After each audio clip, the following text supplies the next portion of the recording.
Baik, teman-teman, kita mulai yang sesi kedua, yaitu tentang teknik kelistrikan kapal, ya, atau disebut juga ilmu pengetahuan tentang listrik. Kami tujukan terutama kepada teman-teman masinis, khususnya kepala kamar mesin atau chief engineer, harus mumpuni tentang kelistrikan, karena Anda mempunyai anak buah itu Electric Technical Officer atau ahli listrik. Jadi kita nggak boleh 100% mengandalkan anak buah, karena ketika ada masalah dengan dunia luar atau manajemen luar, baik manajemen pemilik kapal, manajemen biro klasifikasi, manajemen sabandar, manajemen pemilik muatan, dan manajemen penyewa kapal, seterusnya, chief engineer harus berhadapan ke luar, tidak bisa menyalahkan anak buah. Boleh menyalahkan anak buah ketika kasusnya atau kejadiannya internal, tapi kalau eksternal sepenuhnya tanggung jawab chief engineer atau KKM. Ya, 11 tahun saya di kapal besar yang menjadi chief engineer, ya, 26 tahun belajar sebagai engineer dan 11 tahun sebagai chief engineer. Itulah dituntut chief engineer harus belajar electrical dan semua yang terkait dengan permasalahan di kapal. Kita semangat pagi, teman-teman. Saya ingin menyapa, ya, setiap modul, setiap sesi saya selalu menyapa teman-teman di bidang kemaritiman di seluruh Indonesia, khususnya dari Sabang sampai Merauke dan dari Miangas sampai Rote. Tentu ada semuanya, baik di negara-negara atau di luar juga, yang ada di Asia, di Arab, ya, di Afrika, di Amerika, di Australia, dan tentu banyak yang tidak kami sebut-sebut satu persatu. Dan khususnya buat adik-adik yang masih dalam pendidikan, para perwira siswa, dan semua yang ingin menuntut ilmu menjaga kestabilan kapal kita, supaya kita jauh dari semua kecelakaan, ya. Selamat pagi, selamat siang, selamat sore, selamat malam, teman-teman semua. Assalamualaikum warahmatullahi wabarakatuh. Salam sehat, sukses, sejahtera untuk Anda.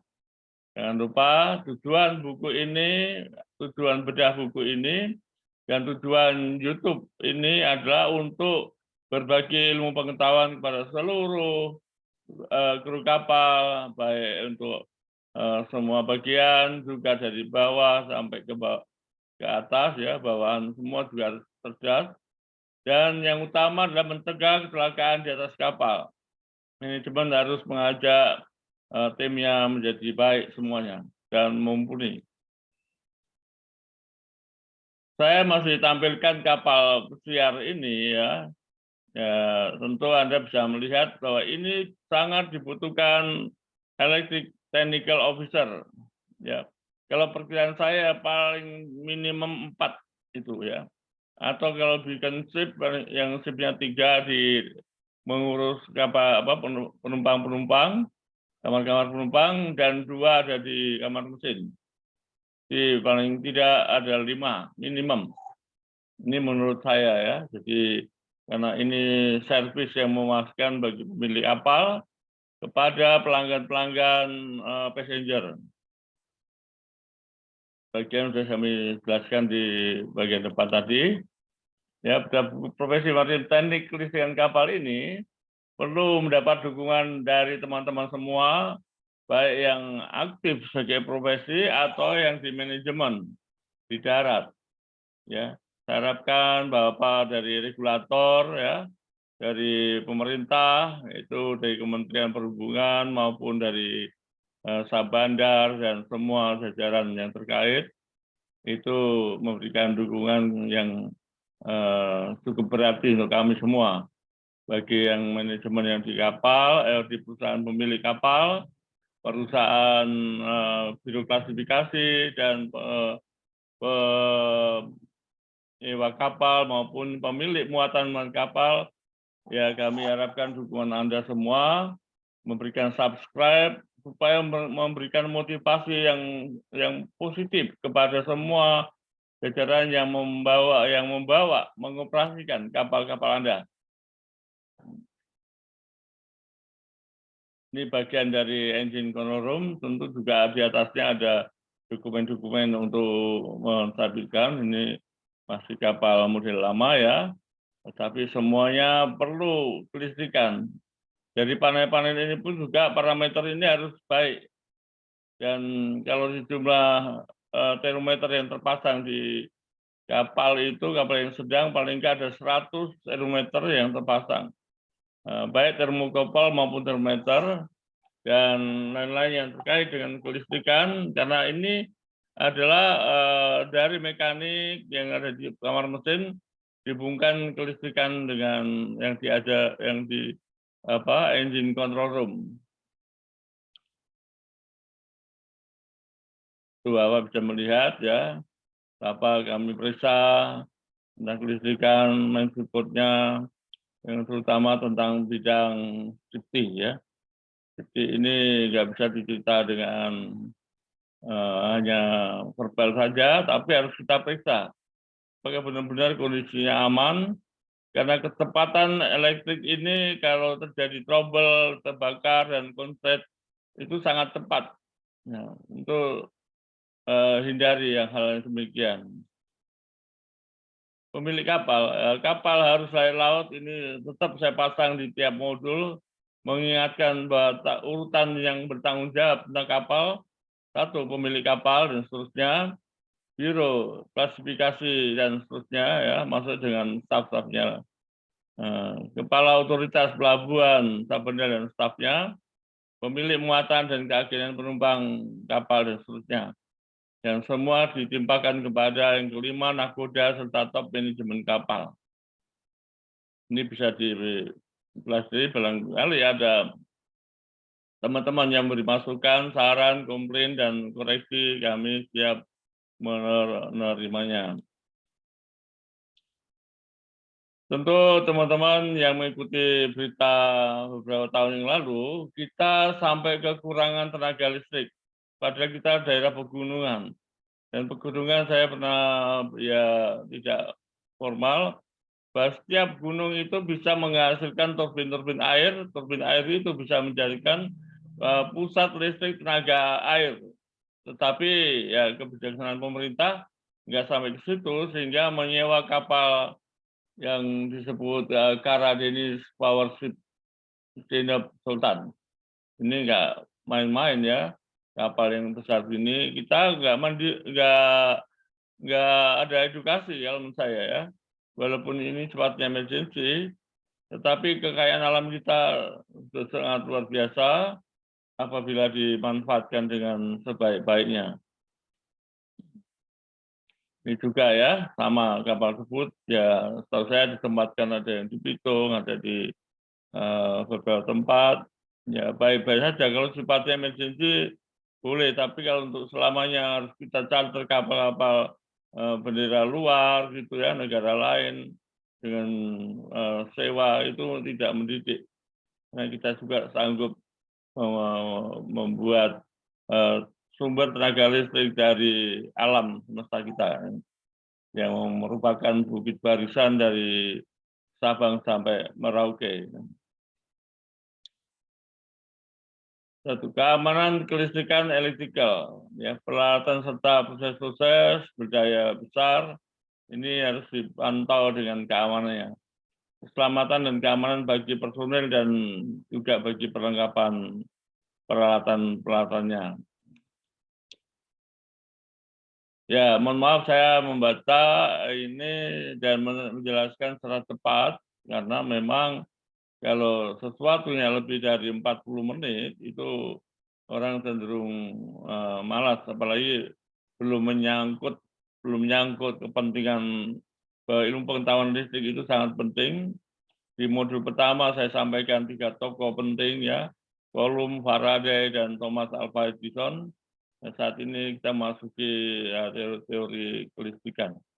Peraturan-peraturan sudah ada untuk mengontrol pembuatan construction, pemasangan, ya, installation, pengoperasian operation, maupun perawatan ya, tentang maintenance dan peralatan listrik. Ini perlu digalakkan supaya kita tahu kapal itu berumur dibuat untuk berumur 2 sampai 25 tahun.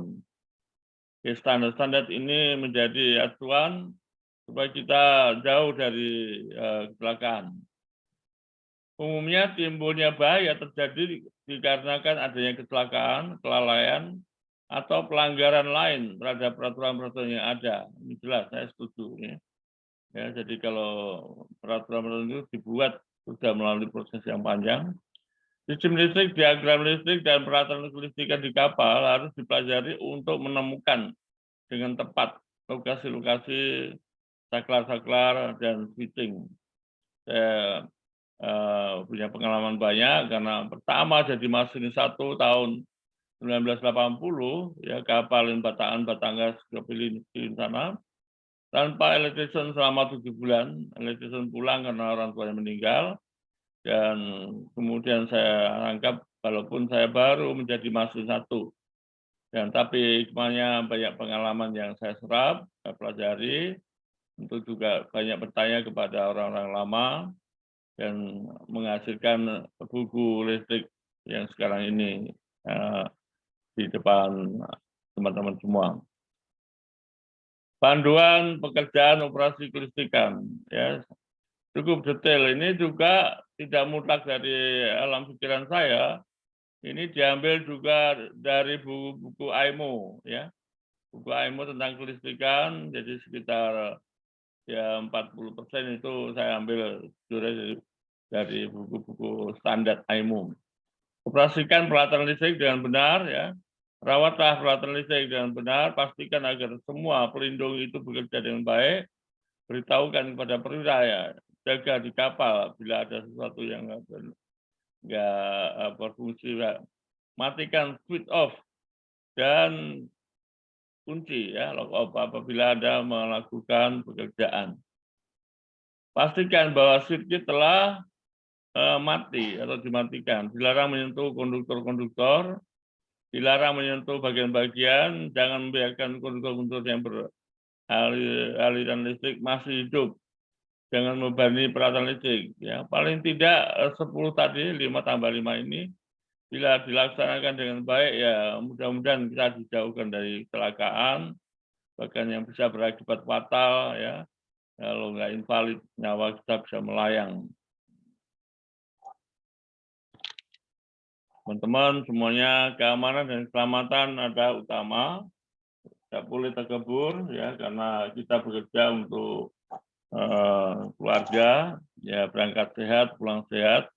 Jadi kata keamanan dan keselamatan ini melekat di dalam setiap sebelum melakukan pekerjaan. Banyak, ya, sengatan kejutan analitik yang mematikan. Dengan judul ini hampir setiap orang yang bekerja di bidang kelistrikan, dan semua orang harus memperhatikan ini, ya, bisa mematikan. Ya, maka di tempat panel-panel sudah dipasang danger, ya. Awas, listrik tegangan tinggi bisa mati. Yang bisa mati bukan listriknya tapi orangnya, ya. Ini berbahaya sekali, sehingga tidak boleh karena listrik merupakan ilmu pasti, jadi pastikan semua dalam kondisi aman baru bekerja. Kenyataannya besaran sengatan listrik itu sangat mengejutkan, ya. Hal ini berarti bahwa arus tersebut meningkat lebih besar apabila terjadi hal konslet, ya. Tahanan kontak sepenuhnya. Jadi listrik di kapal cukup besar, ada yang sampai 440 volt, ya, dan 380.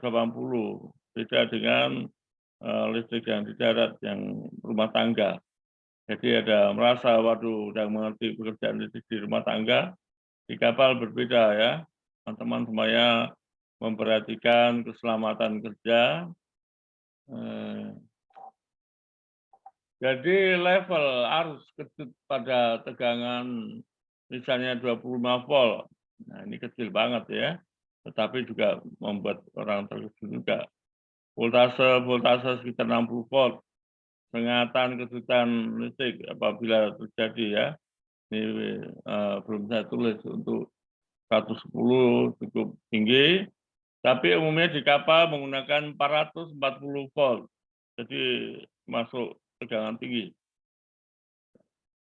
Standar isolasi kelistrikan kapal, ya, electric insulation resistant, sistem yang berisolasi itu harus diperhatikan. Kalau posisi di dunia luar, kena panas, kena karat, nah itu jadi kabel-kabel listrik harus standar, tidak boleh beli sainanya saja di warung-warung atau di toko-toko, harus standar ya. Untuk marine standar ini harus dipertegas, paling tidak yang ada label dari PLN dan seterusnya.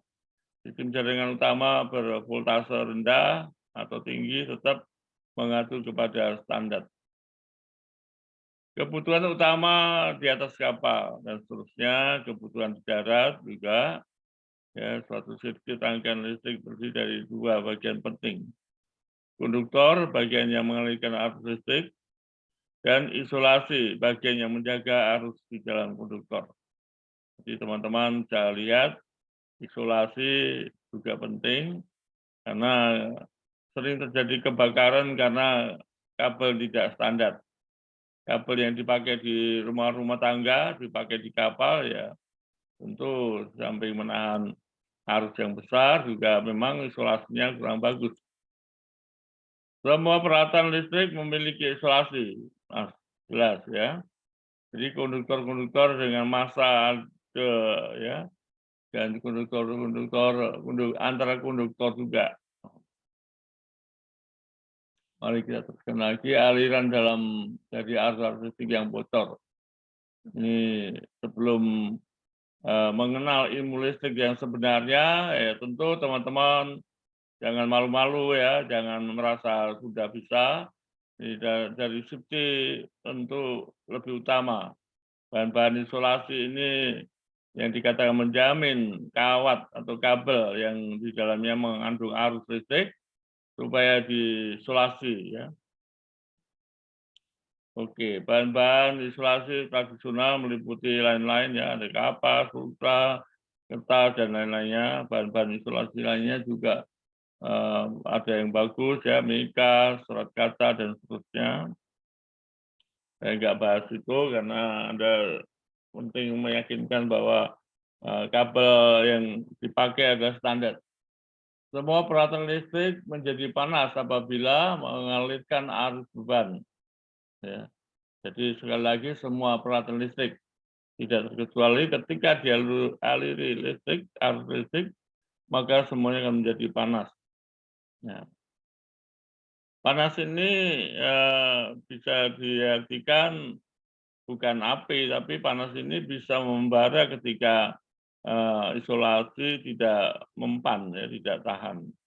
Dan isolasi harus diklarifikasi oleh standar BS, ya, dan yang mengatur standar-standar. Saya lihat ini ada suhu 50, 70, 80, B ya, 105, 30 ini punya standar yang luar biasa. Isolasinya apa, bahannya apa, suhu maksimum. Angka-angka ini menunjukkan suhu permukaan yang sudah tidak berubah-ubah, steady surface temperature. Pengetesan isolasi kelistrikan, electric isolation testing, pengetesan pengukuran tahanan isolasi, ini sangat penting ya, dengan alat-alat tes. Alat pengetesannya atau tester ini juga harus benar. Biasanya voltase 500 ke atas ini sudah tidak ada ampunan, harus diperiksa, dites ya.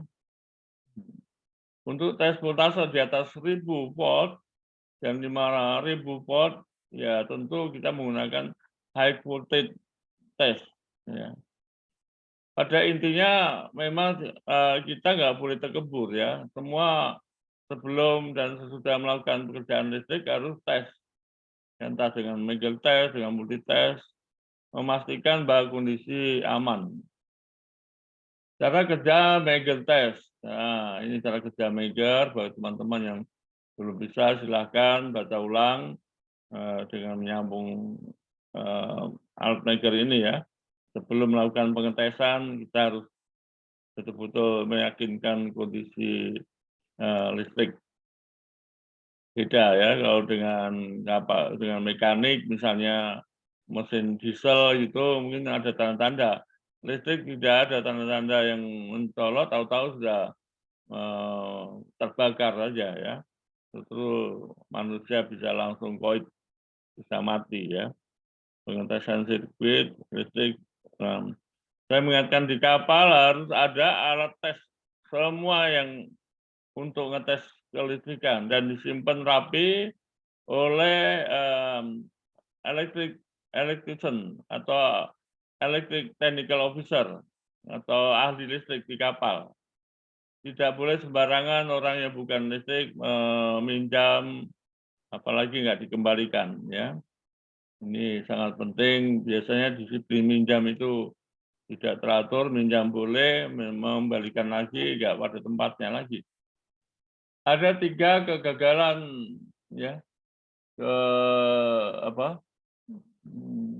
sirkuit listrik yang bisa terjadi itu open circuit fault ya, kemudian earth fault dan short circuit fault. Ini perlu dipelajari baik-baik, yaitu suatu kegagalan kesalahan sambungan listrik dalam rangkaian yang terbuka, terlepas karena ada konduktor yang putus. Nah ini sudah pasti ya, bahaya yang bisa terjadi bunga api dan apabila di sekitar itu ada bahan yang mudah terbakar, maka terjadilah kebakaran karena listrik ini sering terjadi di pasar-pasar yang atau rumah tangga yang menyepelekan tentang listrik, akhirnya kebakaran dan sumbernya dengan mudah dikatakan karena konslet, padahal karena kurangnya pengetahuan tentang kelistrikan.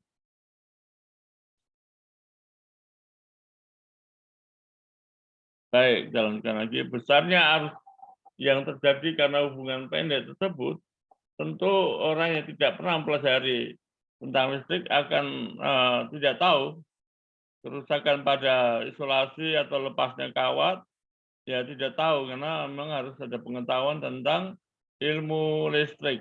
Ya, jadi bagi teman-teman, baik para pejabat, para ahli, kalau belum mengenal ilmu listrik, sebaiknya jangan coba-coba untuk merasa bisa ya, padahal tidak punya dasar pengetahuan tentang kelistrikan. Jadi listrik harus sambung dengan ALDE, masa ya, rumah-rumah juga harus ada ALDE-nya. Konduktor-konduktor dan seterusnya kita bisa pelajari dengan baik. 2 ya, alat-alat tes multimeter, multites. Ini juga penting. Jadi kalau tadi bab buku sebelumnya tentang para tokoh-tokoh listrik, sekarang menjurus pada keamanan, keselamatan, termasuk peralatan alat-alat.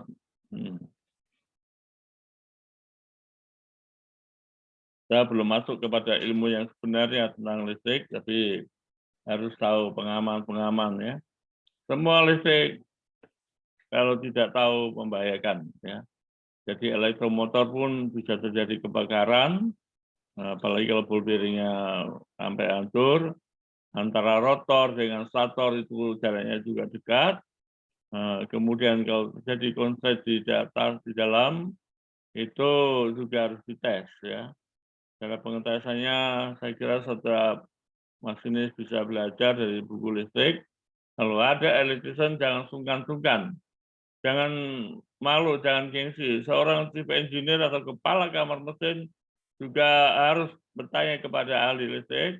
Ya, walaupun sudah tahu juga untuk mempercayakan diri bahwa kepala kamar mesin mengerti tentang kelistrikan.